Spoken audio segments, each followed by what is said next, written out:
हाँ जी, नमस्ते सर, कैसे हो आप सभी। उम्मीद है आप सभी अच्छे होंगे, मस्त होंगे, स्वस्थ होंगे और अपने घर बैठे आप जो है सुपरवाइज़र की जो अपनी तैयारी है, जो अपन छोड़ के गए थे जहाँ से क्वेश्चन, उसके आगे के जो क्वेश्चन हैं जिस भी पेपर के, उसका आप इंतजार कर रहे होंगे बेसब्री से। तो चलिए, मैं मनोज पाटीदार आप सभी का स्वागत करता हूँ द्रोणा कैरियर इंस्टीट्यूट के ऑनलाइन प्लेटफॉर्म पे। तो आज जो है वो अपन करने जा रहे हैं, वो क्वेश्चन अपन करेंगे 2015 जो एग्रीकल्चर सुपरवाइजर का पेपर था उसका सॉल्यूशन अपन करने जा रहे हैं। और उसमें भी जो अपना सब्जेक्ट है हॉर्टिकल्चर, उसके अंदर जो है वो अपन आगे उसके अंदर आगे बढ़ेंगे कि जो भी अपना कारवा चल रहा था वो कारवा जो है अपन टूटने नहीं देंगे। और जितने भी पेपर है आपके 2 साल की और पेपर है, एक 21 वाला बच रहा है आपका और एक 2015 वाला है, ठीक है। तो 2015 वाला आज हो जाएगा और फिर कल जो है आप लोगों का 2021 वाला जो पेपर है वो भी सॉल्यूशन करवा दिया जाएगा, ताकि आपका पूरा जो है जितने भी क्वेश्चन आए सुपरवाइज़र के। देखिए, राजस्थान में कृषि विभाग की सबसे छोटी जॉब है पर सबसे महत्वपूर्ण जॉब हो जाती है। क्यों?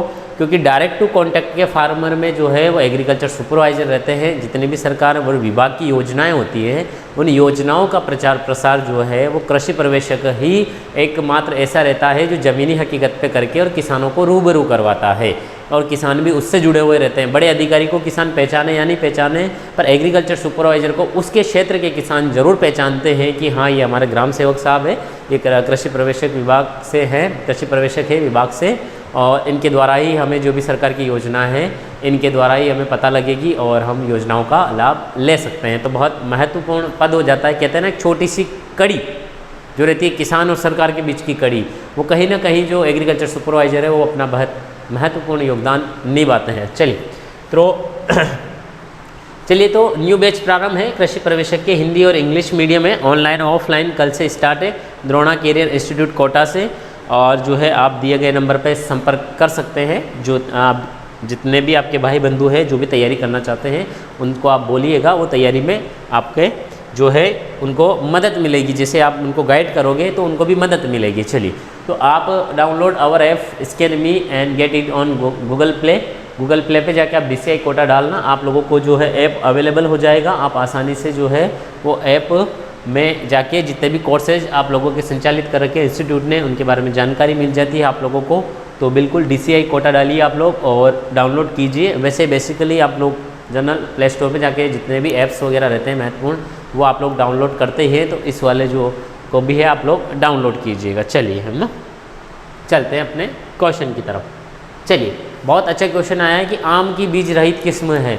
मतलब अब मैंगो ऐसे आने लग गया कि उसकी जो मैंगो में सीड निकलता है वो सीड ही नहीं निकलेगा। सीड निकलेगा तो बहुत छोटे सी माइनर लेवल पे जो है वो आपका सीड निकलेगा इसमें। तो इसने पूछा है कि आम की बीज रहित किस्म कहलाती है।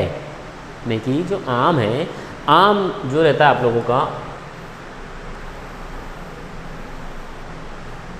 तो आम जो रहता है आम की बीज रहित किस्म, यानी कि आम का जो फल रहता है आप लोगों का, वो ऐसा कौन सा फल है या ऐसी कौन सी किस्म है जिसके फल में गुठली जो है वो बिल्कुल छोटी सी आती है। क्या आती है? बिल्कुल छोटी सी आती है। तो आम की जो बीज रहित किस्म कहलाती है नीलम, हाफूस, मल्लिका या सिंधु।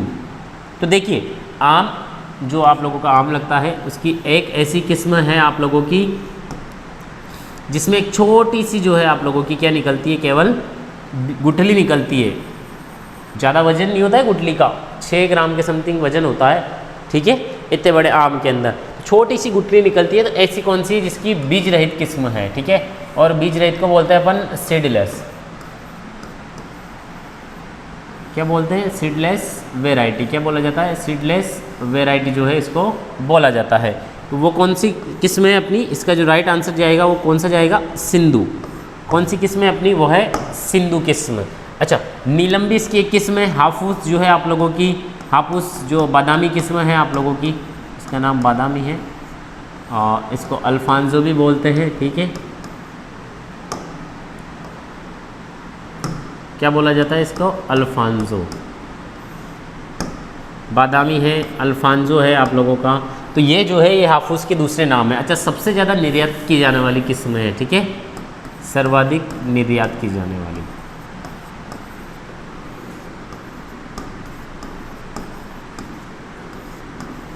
सर्वाधिक निर्यात की जाने वाली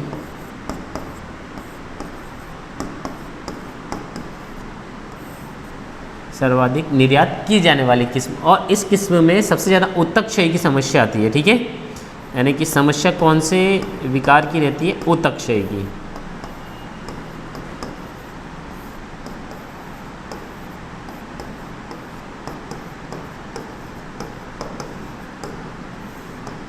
ऊतक क्षय की जो है वो समस्या रहती है इसमें। मल्लिका जो है, मल्लिका में सर्वाधिक विटामिन ए,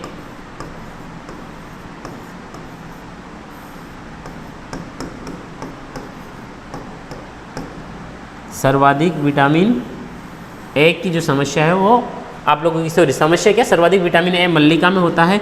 और जो सिंधु जो होती है अपनी, वो सिंधु जो को रत्ना इंटू आर ए यानी कि अल्फांजो, ये क्रॉस होती है। ठीक है, सिंधु का जो क्रॉस होता है वो होता है रत्ना इंटू अल्फांजो। ठीक है, तो ये जो चारों ऑप्शन थे अपने वो यहाँ पे क्लियर होते हैं। नीलम एक कंबाइनर वेराइटी है, आप लोगों की कंबाइन हो जाती है आसानी से। ठीक है, हाफूस बादामी भी बोलते हैं, अल्फांजो है, और ये जो है महाराष्ट्र की फेमस है, महाराष्ट्र का एक जिला है रत्नागिरी। ठीक है, इसका जो उत्पादन होता है भाई वो होता है रत्नागिरी, महाराष्ट्र।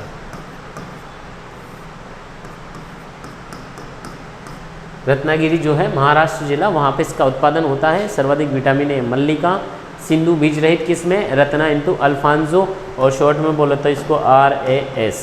ठीक है, तो ये जो है इसका क्रॉस होता है सिंधु का। ठीक है, रत्ना इंटू अल्फांजो। चलिए नेक्स्ट क्वेश्चन की तरफ जो है वो अपन चलते हैं।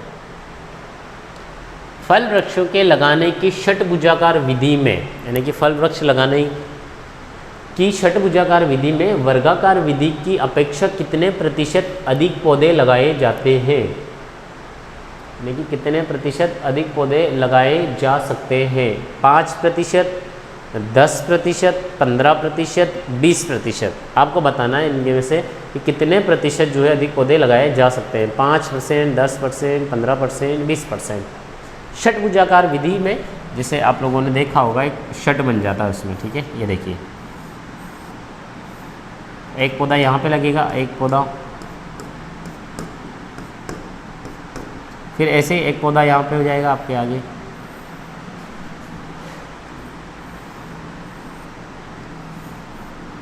एक पौधा ये, एक पौधा ये, एक पौधा ये, एक पौधा ये, तो ऐसे मिला के 1 2 3 4 5 6, 1 2 3 4 5 6, फिर ऐसे ही आगे है जो कारवा चलता जाता है। ये देखिए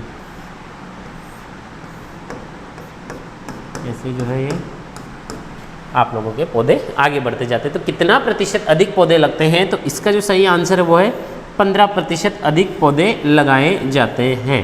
तो ध्यान रखना, षटभुजाकार विधि जो है वो शहरी क्षेत्रों के समीप है, उपयुक्त है। कहाँ के लिए है?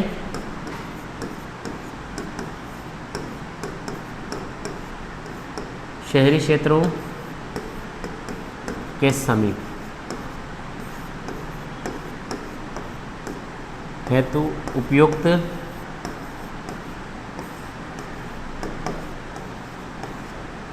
विधि।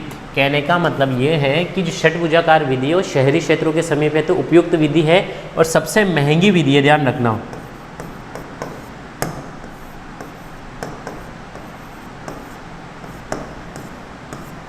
सबसे क्या है महंगी जो विधि है आप लोगों की, वो कौन सी है? षटभुजाकार। तो फल वृक्षों के लगाने की षटभुजाकार विधि में वर्गाकार विधि की अपेक्षा कितने प्रतिशत अधिक पौधे लगाए जा सकते हैं? ठीक है, पहला क्वेश्चन ये, तो इसका आंसर है 15%। शहरी क्षेत्रों के समीप है तो उपयुक्त विधि षटभुजाकार विधि, महंगी विधि षटभुजाकार विधि। क्लियर है? इसका नामांकन जो करते हैं अपन उसमें भी बहुत ज़्यादा कठिनाई होती है क्योंकि जो है पौधे आपस में जो है उलझने वाला काम ज़्यादा हो जाता है इस वाली विधि में, इससे महंगी विधि भी आप लोगों की। ठीक है, चलिए नेक्स्ट क्वेश्चन। अच्छा, क्वेश्चन आया है कि खजूर की देर से पकने वाली किस्म है, इनमें से कौन सी किस्म है खजूर की जो देर से पकती है? हलावी, मेजदूल, जाहिदी और शामरान। इनमें से कौन सी किस्म है जो आप लोगों की देर से पकने वाली किस्म है? तो बताइए इनमें से भाई कौन सी किस्म होगी आप लोगों की जो देर से पकती है? जाहिदी है, मेजदूल है, हलावी है और शामरान है। आपको बताना है इनमें से कौन सी है। तो देखिए इसका जो सही राइट आंसर है वो है मेजदुल। क्या है? मेजदुल जो है इसका राइट आंसर है। देखिए हलावी तो आप लोगों के फ्रेश खाने हेतु उपयुक्त है, जाहिदी और शामरान भी फ्रेश खाने वाले उपयुक्त है। शामरान और मेजदुल से जो है वो छुहारे भी बनाए जाते हैं। ठीक है, खजूर का जो नाम है वो है फोइनिक्स डेक्टाइलीफेरा। क्या नाम आ जाएगा अपना? फोइनिक्स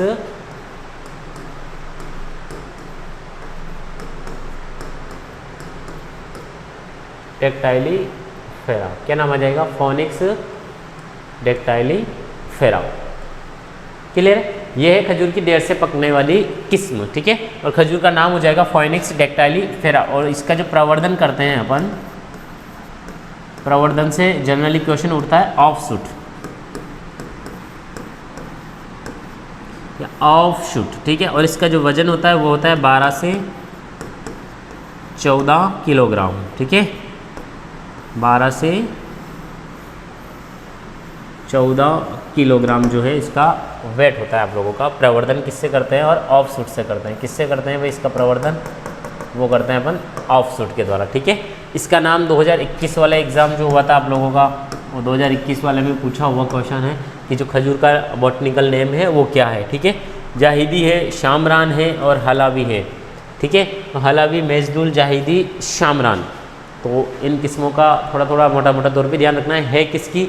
अब उसने घुमा के पूछ लिया कि देर से पकने वाली किस्म है, तो देर से पकने वाली किस्म का भी जो है वो अपन को ध्यान रखना है कि खजूर की देर से पकने वाली किस्म कौन सी है। हलावी, मेजदुल, जाहिदी और शामरान। चलिए नेक्स्ट क्वेश्चन की तरफ अपन चलते हैं। फूल गोभी में भूरी गलन व्याधि किस तत्व की कमी के कारण होती है? अब होता क्या है, जो फूल गोभी जो होती है आप लोगों की, मैं बताता हूँ आप लोगों को। जैसे मान लीजिए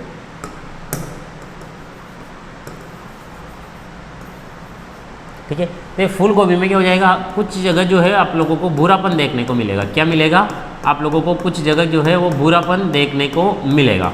जैसे हल्का सा मिल गया ऐसे छाया करके यूँ, तो ये जो है आप लोगों को भूरापन देखने को मिल जाएगा। फूल गोभी में भूरी गलन व्याधि किस तत्व की कमी से होती है? तो देखिए कैल्शियम, मैग्नीज, बोरॉन और सल्फर। तो इन तत्व की कमी से तो फूल गोभी में सामान्यतया कोई दैहिक विकार उत्पन्न नहीं होता है। और इस व्याधि को जो है अपन इंग्लिश में क्या बोलते हैं? ब्राउनिंग,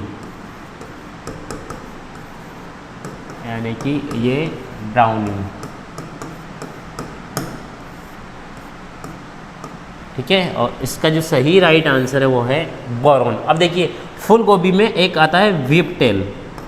ये क्वेश्चन भी आप लोगों से पूछा जाता है कि व्हिपटेल नामक दैहिक विकार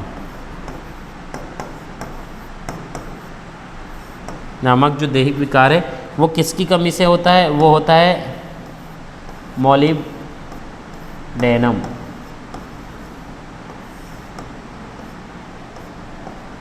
इसकी कमी से जो है वो दैहिक विकार होता है व्हिपटेल नामक दैहिक विकार। मॉलिब्डेनम नामक तत्व की कमी की वजह से जो होता है आप लोगों का वो होता है व्हिपटेल। अब इसमें क्या होता है, ये पत्तियां जो रहती है आप लोगों की, ये पत्तियां ऐसी हो जाती है, ये वाली ऐसी हो जाती है पत्तियां, ये वाली। तो ये होता है व्हिपटेल। क्या होता है आप लोगों का? व्हिपटेल। चलिए नेक्स्ट क्वेश्चन की तरफ जो है अपन चलते हैं। नेशनल हॉर्टिकल्चर बोर्ड का मुख्यालय स्थित है, यानी कि NHB, शॉर्ट में जो पढ़ते हैं अपन NHB। और इसकी जो स्थापना हुई थी वो हुई थी 1984। इसकी स्थापना कब हुई थी भाई? 1984 में। ठीक है, तो इसका जो सही आंसर है वो है आप लोगों का गुड़गांव। और जो नया इसका नाम हो चुका है वो हो चुका है गुरुग्राम।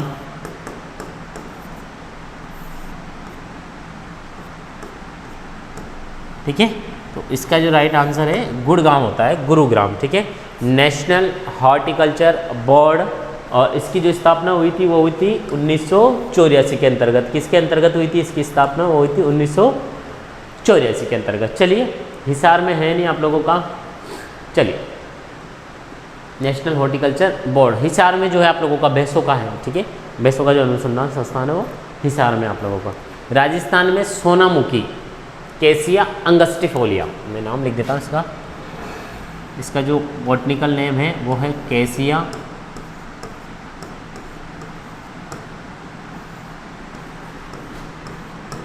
अंगस्टिफोलिया।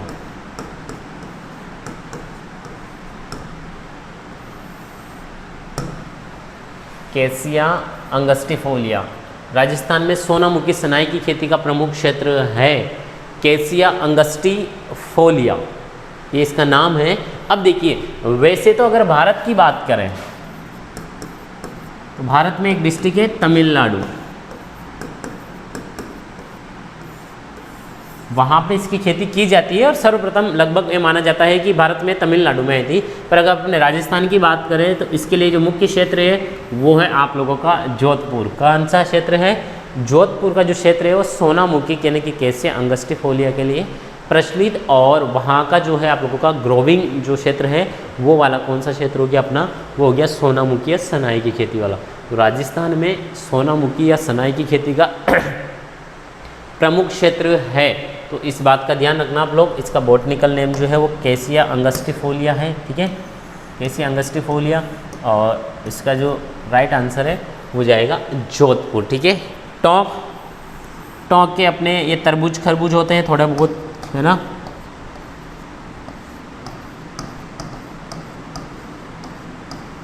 तरबूज खरबूज, ठीक है। और इसके अलावा यहाँ पे जो है अपने एग्रीकल्चर सेक्टर की और कोई लाइन नहीं है और कोई क्रॉप नहीं है, ठीक है। बांसवाड़ा जो है, बांसवाड़ा में आप लोगों का आम केला, उदयपुर में आप लोगों का आम वाला क्षेत्र है, ठीक है। एक आप लोगों ने सुना होगा बिसलपुर बांध जो टोडा रायसिंह के पास में है आप लोगों का, वो टोंक में ही है आप लोगों का, टोडा रायसिंह के पास है। तरबूज और खरबूज जो है आप लोगों का वो भी कहाँ पे होता है अपना? अधिकतर टोंक में होता है, क्योंकि टोंक में क्या है आप लोगों का नदी निकली हुई बनास नदी, तो उसके पाटे पे जो है तरबूज खरबूज की खेती भी की जाती है। और बताते हैं वहाँ पे सबसे सस्ता जो है तरबूज मिलता है ना। तरबूज खरबूज जो खाते हो आप लोग वो मिलता है। चलिए ओके, हाँ जी। अगला क्वेश्चन है राजस्थान में सुनहरी क्रांति का संबंध है। राजस्थान में जो है सुनहरी क्रांति का संबंध है। सुनहरी क्रांति का मतलब होता है आप लोगों का गोल्डन रेवोल्यूशन, यानी कि स्वर्ण क्रांति।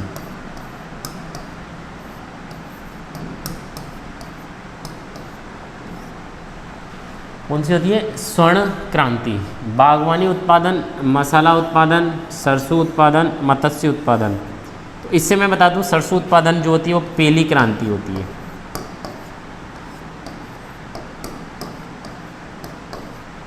आजकल एक ऐसा तरबूज आने लग गया जिसमें बीज ही नहीं होती है, पूसा बेदाना, उसको खाने में और शानदार मजा आते हैं। पूसा बेदाना जो है ना उसको क्योंकि बीज ही नहीं होते हैं, और तरबूज में सबसे ज़्यादा समस्या ही बीज की होती है, ठीक है। चलिए हम मत्स्य उत्पादन जो है आप लोगों का वो होती है नीली क्रांति।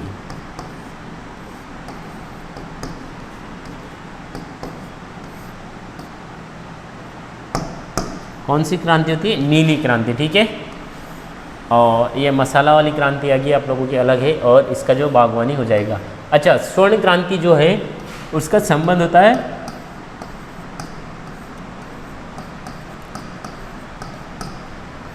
बेसिकली जो उसका संबंध होता है वो होता है फल उत्पादन से। किससे होता है उसका संबंध? जो होता है फल उत्पादन से। और स्वर्ण क्रांति के जो पिता हैं भारत में, वो पिता माने जाते हैं डॉक्टर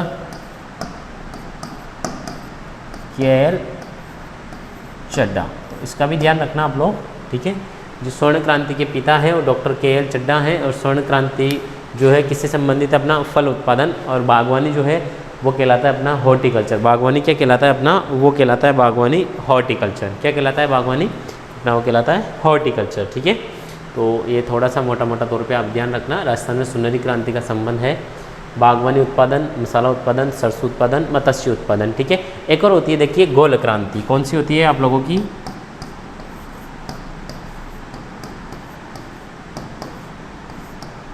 गोल क्रांति। और गोल क्रांति जो है वो किससे संबंधित है आप लोगों की? आलू।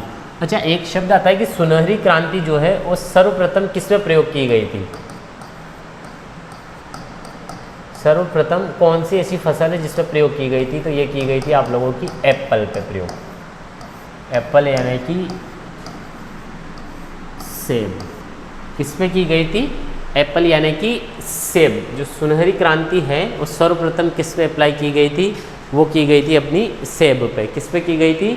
सेब पे की गई थी, ठीक है। चलिए नेक्स्ट क्वेश्चन जो है उसकी तरफ अपन आगे बढ़ते हैं। ब्राउन क्रांति हो जाएगी आप लोगों की। देखिए जो मसाला है वो भूरी क्रांति से संबंधित हो जाएगा आप लोगों का, ठीक है। चलिए नेक्स्ट क्वेश्चन की तरफ जो है, बहुत अच्छा क्वेश्चन है आप लोगों का है, सुनहरी क्रांति वाला, ठीक है। चलिए, नींबू में सिट्रस कैंकर रोग का कारक है, यानी कि सिट्रस जो रोग है नींबू में कैंकर वाला, उसका कारण क्या है?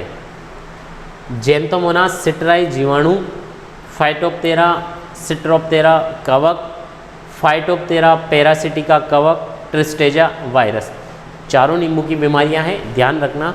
और इनमें से आपको बताना है, इनमें से जो है ज़ैंथोमोनास सिट्रस है या फाइटोप्तेरा पल्मीफोरा है या फिर फाइटोप्तेरा पैरासिटिका कवक है या ट्रिस्टेजा जो है आप लोगों का वायरस है, सिट्रस कैंकर। कैंकर क्या होता है देखिए, जैसे मान लीजिए ये आप लोगों की क्या है, पत्ती है, क्या है,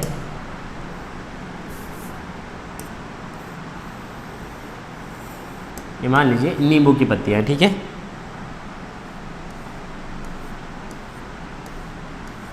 ये जो है आप लोगों की नींबू की पत्ती है, ठीक है। अब इसमें क्या होता है आप लोगों का, ऐसे जो है उभरे हुए जो है धब्बे बन जाते हैं, कभी देखा होगा आप लोगों ने, पीले पीले से, और इन पीलों के बीच जो है अपनी ये ऐसे उभरे हुए धब्बे आप लोगों को देखने को मिल जाते हैं। देखिए ऐसी पत्ती रहती है आप लोगों की, और उस पत्ती में जो है पीले और पीले के बीच में, मैंने कि ग्रीन जो पत्ती है उसमें पीले धब्बे बनेंगे, और धब्बों के बीच में जो है एक आप लोगों का ब्लैक कलर सा जो है खुरदरी जो होती है, स्किन वैसी हो जाएगी, और अगर आप उसको हाथ में लोगे तो ऐसे खुरदरी टाइप लगेगी, वो बिल्कुल आप लोगों की सॉफ्ट नहीं रहेगी। तो ये होता है आप लोगों का कैंकर, और जो कैंकर रोग है उसका जो जीवाणु है वो है ज़ैंथोमोनास सिट्राई जीवाणु। और इस कैंकर रोग का जो रोग वाहक है, इस कैंकर का जो है वो रोग वाहक है वो है लीफ माइनर। कौन है? लीफ माइनर, ठीक है। कौन है इसका रोग वाहक जो है वो है आप लोगों का लीफ माइनर, ठीक है। इसका थोड़ा सा ध्यान रखना आप लोग। एक फाइटोप्तेरा पल्मीफोरा जो होता है आप लोगों का, वो होता है इसमें गमोसिस,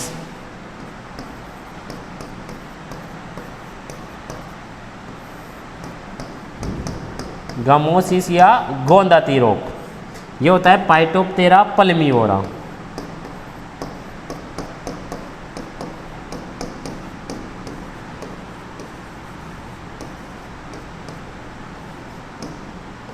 ठीक है, गमोसिस कवक जनित बीमारी है, ध्यान रखना। ये आ रखा है क्वेश्चन कि गोंदाती या गमोसिस कौन सी फसल की मुख्य बीमारी है, तो यह है आप लोगों की नींबू की। ट्रिस्टेजा वायरस जो है आप लोगों का, इसका जो वाहक होता है वो एफिड होता है, एफिड। और एक टेक्निक इसमें काम ली जाती है, वो ली जाती है क्रॉस प्रोटेक्शन टेक्निक।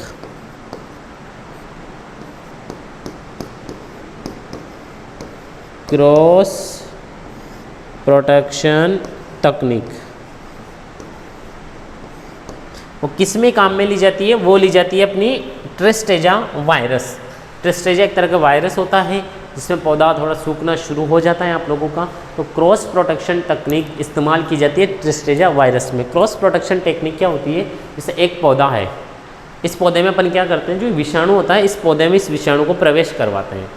थोड़ा सा प्रवेश करवाएंगे तो पौधे को कोई फ़र्क नहीं पड़ेगा, ठीक है। फिर दूसरा थोड़ा सा और देंगे तब भी पौधा क्या हो जाएगा, धीरे धीरे उसके लिए रेसिस्टेंट होता जाएगा। क्योंकि कहते हैं ना अपन, किसी को एक प्यार से एक थप्पड़ दी, कोई रिएक्ट नहीं करेगा, थोड़ी सी और हल्की दी, कोई रिएक्ट नहीं करेगा, सहनशील होता जाएगा धीरे धीरे। वो एक दिन आपने थोड़ी सी हल्की मारी उसको कोई मतलब नहीं, दूसरे दिन और मार दी कि वो लगेगा कि इसकी डेली की आदत हो रही, फिर आपने जोर से मार दी, फिर मारते मारते जोर से मार दी, ठीक है। तो ऐसे करता करता वो धीरे धीरे रेसिस्टेंट हो जाएगा आप लोगों के लिए, ठीक है। तो ऐसा ही जो है आप लोगों को ट्रिस्टेजा विषाणु जो है उस पौधे में जाता है तो वो पौधा क्या उसके लिए रेसिस्टेंट हो जाता है, और इसी तकनीक को बोलते हैं अपन क्रॉस प्रोटेक्शन तकनीक। क्या बोला जाता है? क्रॉस प्रोटेक्शन तकनीक, ठीक है। तो यही तकनीक जो है आप लोगों की इसमें काम में ली जाती है, ठीक है। चलिए नेक्स्ट क्वेश्चन आ गया आप लोगों का। नेक्स्ट क्वेश्चन बहुत अच्छा है कि निम्न में से फल मक्खी किसकी महत्वपूर्ण व्याधि है? महत्वपूर्ण व्याधि सॉरी क्या, कीट है। फल मक्खी किसका प्रमुख हानिकारक क्या है? कीट है, ठीक है। पपीता पहला ऑप्शन, बेर, खजूर, फालसा, ठीक है। तो देखिए एक एक ऑप्शन अपन चलते जाते हैं आगे। पपीता, पपीता में जो होता है वो होता है आप लोगों का लिप कर्ल।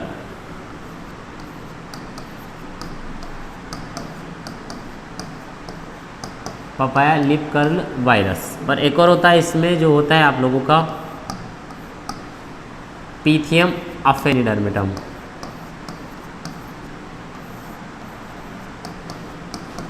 अफेनिडर्मेटम। और ये होता है, इसको बोलते हैं अपन डंपिंग ऑफ। क्या रोग बोला जाता है इसको? Damping off Pythium aphanidermatum. ठीक है। फालसा, फालसा का जो नाम है वो है ग्रेविया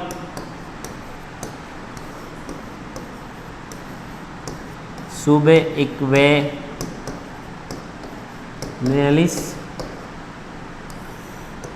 और ये किस कुल का पादप है? तो ये जो कुल का पादप है ये है टिलियसी।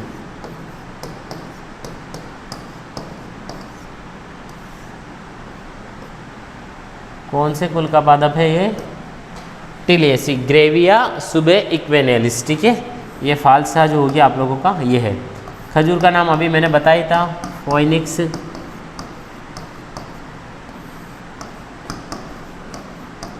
डेक्टाइलीफेरा। ठीक है, ये इसका नाम हो गया आप लोगों का। और जो इसका जो सही आंसर है वो है आप लोगों का बेर। कार्पोमिया वेसुवियाना, मैं इसका नाम लिख रहा हूँ यहाँ पे। ठीक है।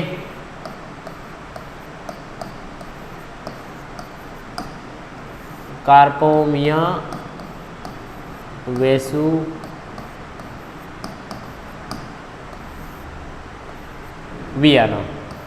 क्या है? कार्पोमिया वेसुवियाना, जो किसका नाम है? फल मक्खी का नाम है। इसकी किसकी? बेर की जो फल मक्खी है। ठीक है। कार्पोमिया वेसुवियाना जो है आप लोगों का बेर की फल मक्खी का नाम है। एक और होती है अनार की तितली, वो अलग होती है आप लोगों की। जब उसका क्वेश्चन आएगा तो अपन यहाँ बेझिझक क्वेश्चन करेंगे।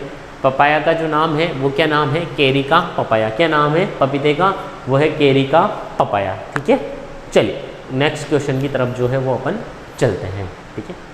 चलिए, अनार के फरवरी मार्च के पुष्पन को क्या कहा जाता है? बहुत सिंपल, बहुत बेसिक और बहुत कॉमन सेंस वाला क्वेश्चन है। आप लोगों का कुछ भी नहीं लगाना है। अगर याद है तो आंसर लगा दीजिए, नहीं याद है तो और ज़्यादा कॉमन सेंस लगाइए, आप लोग पता लग जाएगा। देखिए, अनार के फरवरी मार्च के पुष्पन को क्या कहा जाता है? देखिए, पहली बात तो जो फूल आते हैं अनार में, और एक होता है फलन। दो कंडीशन होती है। ठीक है। वर्ष में 3 बार जो है इसमें फ्लावरिंग होती है। ठीक है। पहली जो बहार रहती है वो रहती है अम्बे बहार। अम्बे बहार में जो फूल आते हैं वो आते हैं फरवरी मार्च। ठीक है। फलन जो होता है इसमें वो होता है आप लोगों का जून जुलाई।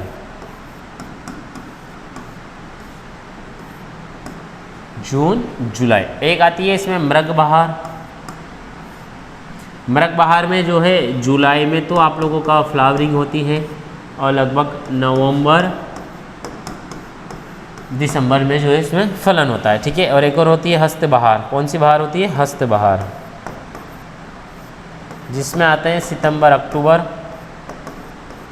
में फूल आते हैं। फरवरी और मार्च में जो है उसके फल पक जाते हैं। तो ये ओवरऑल मिला के जो है अपनी 3 जो है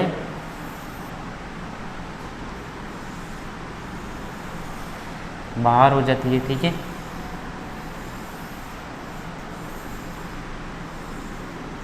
ये देखिए। ठीक है। अब देखिए उसने पूछा है कि जो फरवरी मार्च, तो फरवरी मार्च वाला देख लीजिए आप लोग। फरवरी मार्च वाला देख लीजिए, ये फरवरी मार्च। इसके आगे कौन लग रहा है? अम्बे। तो ये कौन सी बहार हो जाएगी? अम्बे। अच्छा, मृग बहार तो जुलाई, हस्त बहार तो सितंबर अक्टूबर। तो ये 3 बहार चलती है। अब राजस्थान के हिसाब से 2 बहार इंपॉर्टेंट है। एक तो अम्बे बहार, अगर आप लोगों के पास सिंचित एरिया है यानी कि पानी की सुविधाएं उपलब्ध है तो आप लोग अम्बे बहार ले लेना। अगर आप लोगों के पास पानी की सुविधा उपलब्ध नहीं है यानी कि अवेलेबल नहीं है तो फिर आप लोगों को कौन सी बहार लेनी पड़ेगी? वो बहार लेनी पड़ेगी मृग बहार। कौन सी बहार लेनी पड़ेगी फिर आप लोगों को? वो लेनी पड़ेगी अपने को मृगबहार। कौन सी लेनी पड़ेगी? मृगबहार। ठीक है, चलिए नेक्स्ट क्वेश्चन की तरफ जो है ओपन आगे चलते हैं। बागवानी के समग्र विकास के लिए राष्ट्रीय बागवानी मिशन, इसको बोलते हैं NHM,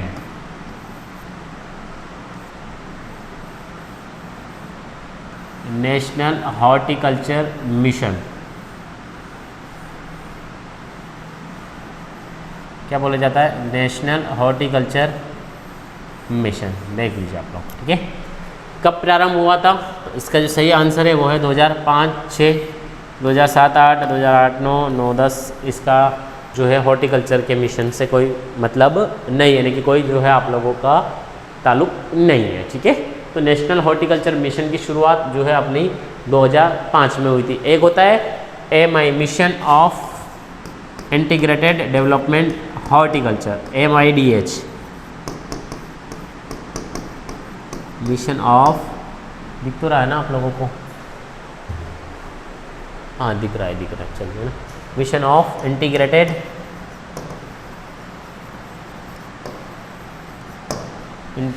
डेवलपमेंट ऑफ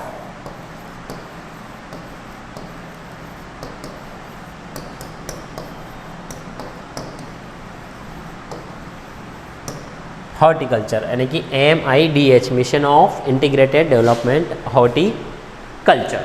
ठीक है, 2005 और 6 जो है आप लोगों का इसका राइट आंसर हो जाएगा, 2005 और 6 वाला। ठीक है, चलिए नेक्स्ट क्वेश्चन की तरफ जो है अपन आगे चलते हैं। कैंडी में शक्कर की मात्रा होती है। अच्छा क्वेश्चन है। कैंडी जो आप लोग गोलियां खाते हो छोटी छोटी, पहले के ज़माने में 1 रुपये की 8 आती थी, वो गोलियां होती है। अब के ज़माने में 1 रुपये की 1 आने लगी। तो कैंडी जो है एक तरह से आप जो मीठी मीठी गोलियां खाते हो ना, वही आप लोगों की क्या होती है? कैंडी। ठीक है, क्या होती है वो? कैंडी। तो कैंडी में जो शक्कर की मात्रा कितनी होती है? तो देखिए मैं बता देता हूँ आप लोगों को। कैंडी में जो शक्कर की मात्रा होनी चाहिए वो होनी चाहिए 70% से ज़्यादा। 60% बिल्कुल ना, 65%। तो 65% जो है आप लोगों की वो तो जेली का TSS होता है, जेली का TSS। ठीक है,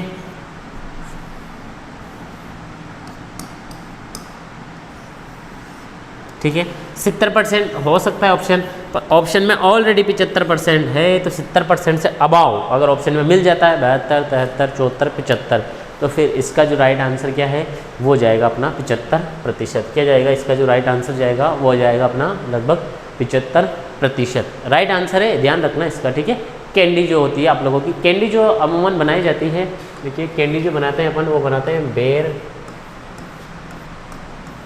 और आंवला, बेर और आंवला। ठीक है, इन दोनों की जो है वो आप लोगों की कैंडी बनाई जाती है। ठीक है, चलिए नेक्स्ट क्वेश्चन की तरफ अपन आगे चलते हैं। हिसार ललित एक किस्म है, आप लोगों को दिख रहा है? हाँ जी बिल्कुल ठीक है। हाँ, हिसार ललित एक किस्म है। हिसार ललित जो है वो आप लोगों की निमेटोड प्रतिरोधी किस्म भी है, मैं ये बता देता हूँ।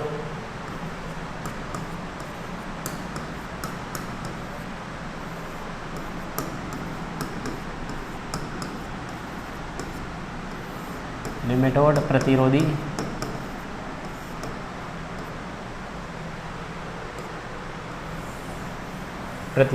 किस्म, टमाटर की, मिर्च की, बैंगन की, खीरा की। तो इसका जो राइट आंसर है वो है अपना टमाटर।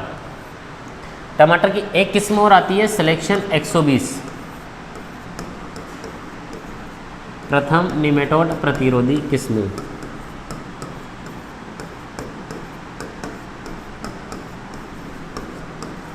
निमेटोड प्रतिरोधी किस्म। ठीक है, सिलेक्शन 120। ठीक है, अच्छा मिर्च में बहुत सारी आती है आप लोगों की, पूसा, ज्वाला, शिमला मिर्च की भी आ जाती है, बुलनोस,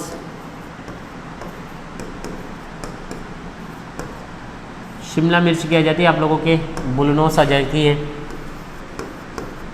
पूसा दीप्ति आ जाती है आप लोगों की, पूसा बसंत, पूसा गौरव, ये करके कुछ किस्में आ जाती है। ठीक है, बैंगन की आप लोगों के पंत ऋतुराज, पंत सम्राट,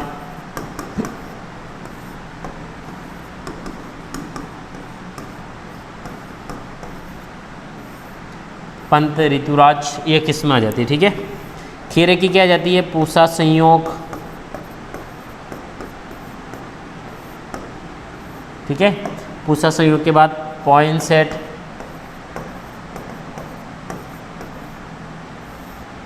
पूसा उदय, ये सारी किस्म किसकी आ जाती है? कुकुम्बर की। ठीक है, इसकी टमाटर की एक और किस्म होती है जिसका जो नाम एक पंजाब छुआरा भी होती है, आप लोगों की जो प्रसंस्करण है तो उपयुक्त रहती है। एक होती है फ्लेवर सेवर।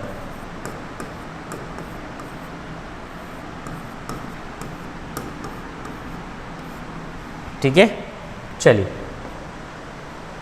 पंत सम्राट। चलिए नेक्स्ट क्वेश्चन की तरफ जो है अपन आगे चलते हैं। राजस्थान में अनार का सेंटर ऑफ एक्सीलेंस सेंटर कहाँ पे है? ये तो बहुत सिंपल क्वेश्चन है, बेसिक सा क्वेश्चन है। ऑप्शन देख के आप लोग जो है वो बता सकते हो कि जो इसका सही आंसर है जो क्या होगा। तो बताइए इसका जो है सही आंसर है वो क्या होना चाहिए, आप लोग बताइए फटाफट। चलिए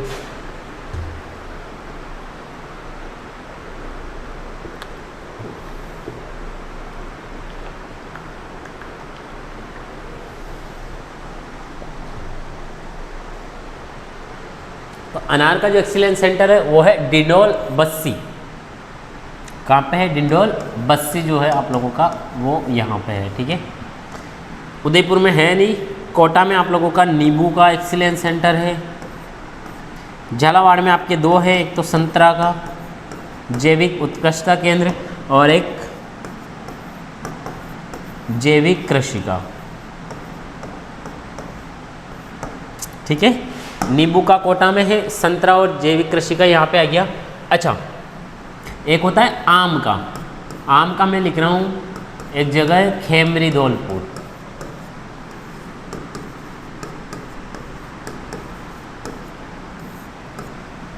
अच्छा, पुष्प का सवाई माधोपुर।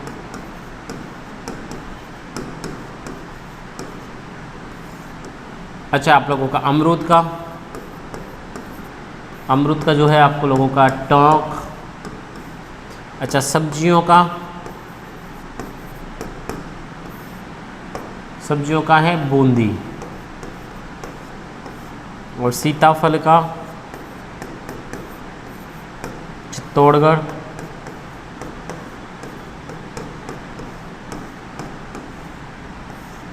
और एक और आ गया आपका खजूर का, यह है सागर भोज का।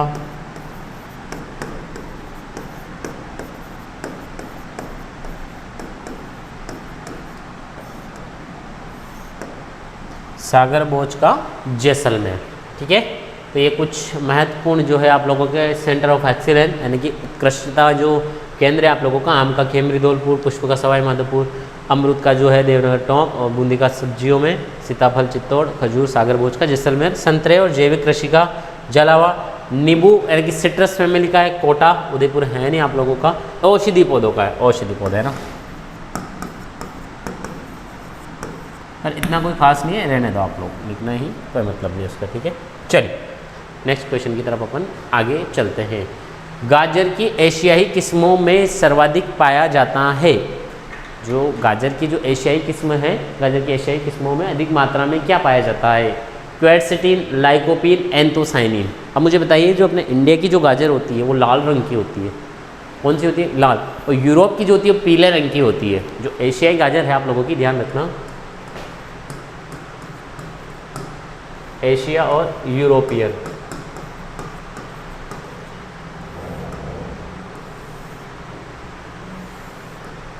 एशिया और यूरोपियन। ठीक है, एशिया में जो होती है वो लाल रंग वाली ज़्यादा होती है। ठीक है, और इधर जो होती है वो पीले रंग वाला ज़्यादा होती है। ठीक है,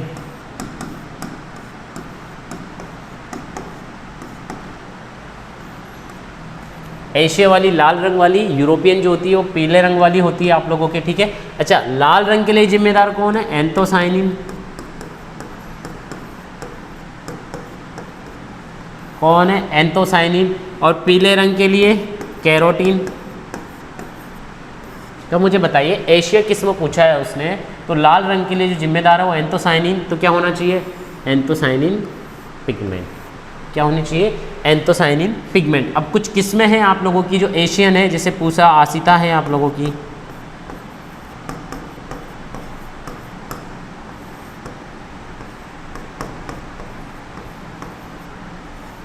गोल्डन हार्ट है, ठीक है, ब्यूटी आ गई आप लोगों की, पूसा आसिता आ गई। अच्छा, पूसा केसर आ गई आप लोगों की, पूसा मेघना आ गई आप लोगों की, ठीक है। ये कुछ वैरायटी जो है ये एशियाई गाजरों की है, ठीक है। इधर आ जाएगा आपका चेंटेनर, नेंटसी, पूसा यामदागिनी,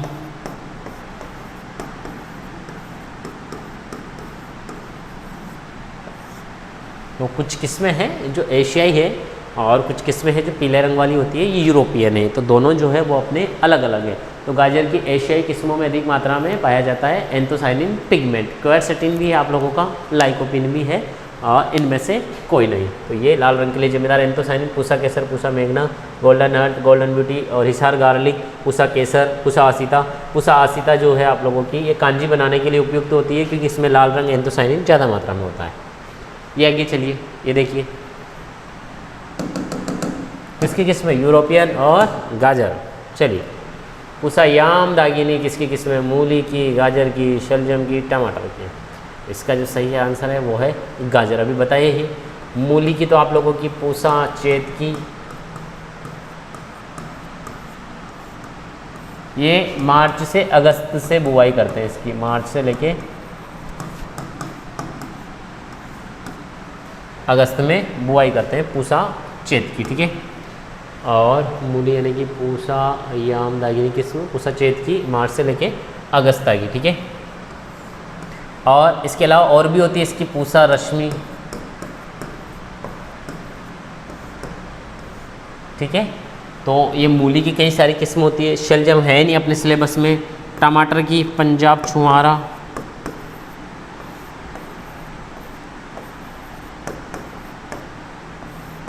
ठीक है, क्या होती है, पंजाब छुआरा होती है आप लोगों की। सिलेक्शन 120 है आप लोगों की, ठीक है। और इसके अलावा फ्लेवर सेवर है आप लोगों की,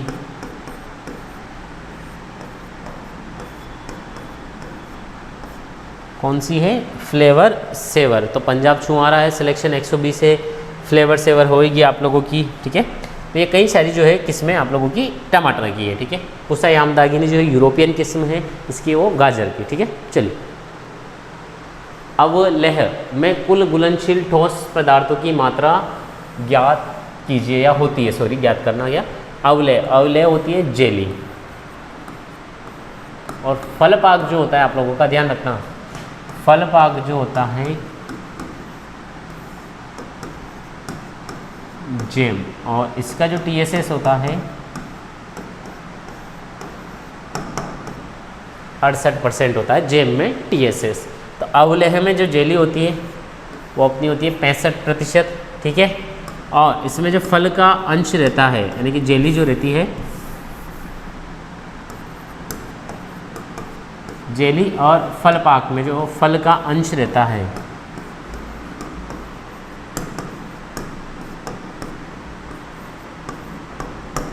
वो रहता है 45%। फल का जो अंश रहता है वो रहता है अपना 45%, जेली फल पाक। तो फल का अंश जो रहता है वो अपना रहता है 45%, ठीक है। तो ये हो गया। अच्छा, जेली सर्वाधिक अच्छी, सबसे अच्छी किसकी बनती है, तो वो बनती है अमरूद की। किसकी बनती है भाई, किसकी बनती है, अमरूद की बनती है आप लोगों की। चलिए आगे नेक्स्ट क्वेश्चन की तरफ जो है अपन आगे चलते हैं। लौकी में नर फूलों के अधिक उद्भव का कारण है। कल मैंने बहुत अच्छे से समझाया था नर फूल के लिए क्या होता है। देखिए, जो कुकरबिट्स होते हैं अपने, ठीक है, कौन से कुकरबिट्स, इनके लिए नर पुष्प, ठीक है। और एक और होता है मादा पुष्प, नर पुष्प और मादा पुष्प। नर पुष्प यानी कि अधिक तापमान, और मादा पुष्प ज़्यादा कब आएंगे, जब कम तापमान रहेगा आप लोगों का, ठीक है।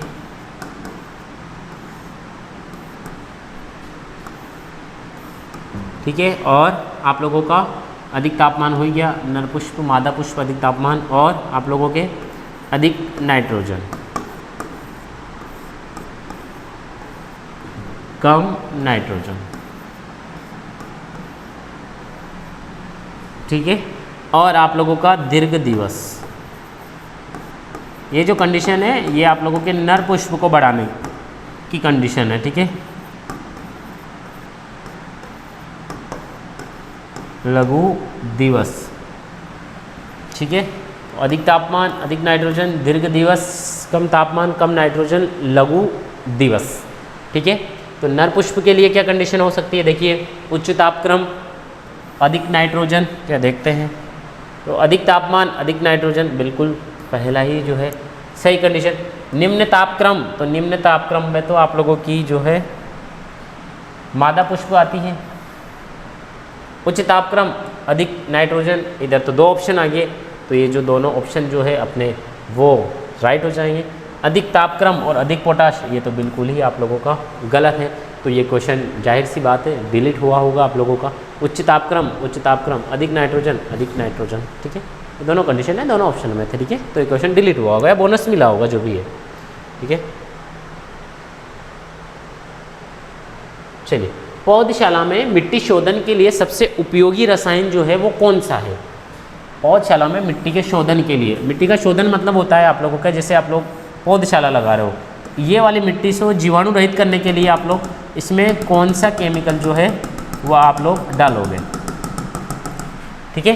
तो इसमें कौन सा डालते हैं अपन, ये डालते हैं अपन फॉर्मल्डिहाइड 1%। कितना होता है, फॉर्मल्डिहाइड जो डाला जाता है वो कितना प्रतिशत डाला जाता है, तो वो डाला जाता है दोस्तों 1%। कितना प्रतिशत डाला जाता है, वो 1% जो है वो अपना इसके अंतर्गत डाला जाता है, ठीक है।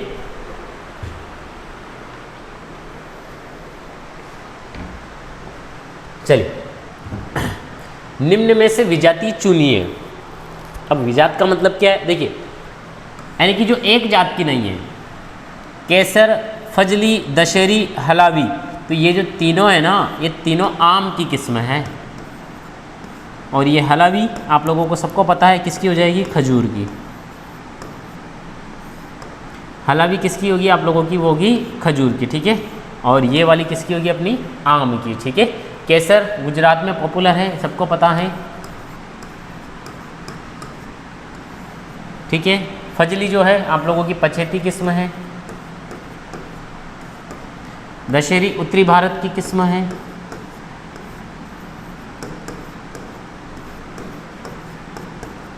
उत्तरी भारत की प्रसिद्ध किस्म। हलावी खजूर वाली आएगी। चलिए ठीक है, विजाति को चुनना था, बहुत सिंपल था। आम की किस किस्म में ऊतक क्षय की समस्या अधिक पाई जाती है? दशहरी, अल्फांसो, केसर, आम्रपाली। तो ये दोनों तो अभी बताई है मैंने, मतलब इसमें समस्या नहीं है। आम्रपाली जो है वो बोनी किस्म है। आम्रपाली कौन सी किस्म है अपनी, वो बोनी किस्म है, ठीक है। और किचन गार्डन है तो उपयुक्त है।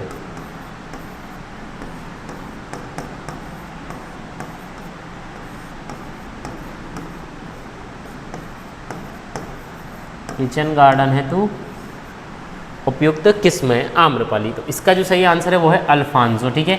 ये कहाँ होती है? महाराष्ट्र के रत्नागिरी जिले में। अब देखिए इसकी समस्या क्या होती है आप लोगों की, मैं बताता हूँ। ऊतक क्षय, जैसे मान लीजिए आप लोग आम है, ठीक है, ये आप लोगों का आम हो चुका। तो इसमें क्या है, जो मध्य फल भित्ति बनी रहती है आप लोगों की, क्या बनी रहती है? मध्य फल भित्ति। मान लीजिए ये आप लोगों के इस पेड़ से जो है आम लगा हुआ है, तो जो मध्य फल भित्ति बनी रहती है, तो होता क्या है आप लोगों का, तापक्रम जो है उतार चढ़ाव होता है। जो आप लोगों का टेम्परेचर है उसमें इंक्रीज डिक्रीज वाला काम चलता रहता है, मतलब उतार चढ़ाव। तो क्या होता है, एक संवन की क्रिया होती है। इस वजह से जो पेड़ से जो हिट जाती है आप लोगों का पौधे में, तो इसमें क्या होती है, जो मध्य फल भित्ति रहती है आप लोगों की, मध्य फल भित्ति में जो आप लोगों की मध्य कोशिका बनी रहती है वो कैल्शियम पैक्टाइड की बनी रहती है आप लोगों की। तो क्या होता है, बार बार कम ज़्यादा तापमान उतार चढ़ाव होने की वजह से जो है आप लोगों के अंदर की जो फल भित्ति है, आप लोगों की जो कोशिकाएँ उत्तक है, वो उत्तक क्या हो जाते हैं आप लोगों के बिल्कुल ख़राब हो जाते हैं। मतलब उनकी जो ओरिजिनल स्ट्रक्चर है वो क्या हो जाती है, डिस्टर्ब हो जाती है। और ओरिजिनल जो स्ट्रक्चर को डिस्टर्ब होने की वजह से क्या होते हैं आप लोगों के, वो उत्तक क्या हो जाते हैं आप लोगों के बिल्कुल सॉफ्ट हो जाते हैं। और ये समस्या कहलाती है आप लोगों की उत्तक क्षय विकृति, यानी कि उत्तकों का नष्ट होना। क्योंकि क्या होता है, तापमान उतार चढ़ाव होता है, अचानक तापमान ज़्यादा हो रहा है, अचानक कम, तो क्या होता है पौधे में संवन यानी हीट की क्रिया जो जाती है वो फ्लो में जाती है, फ्लो में नहीं जा पाती है, रुक रुक कर जाती है। इस वजह से क्या होता है, उत्तक डिस्टर्ब हो जाते हैं और उत्तक नष्ट होना शुरू कर देते हैं। तो यही है जो वो अपना जो है आप लोगों का स्पॉन्जी टिश्यू, इसको क्या बोलते हैं, स्पॉन्ज जैसे हो जाते हैं टिश्यू। क्या कौन से हो जाते हैं, स्पॉन्जी टिश्यू।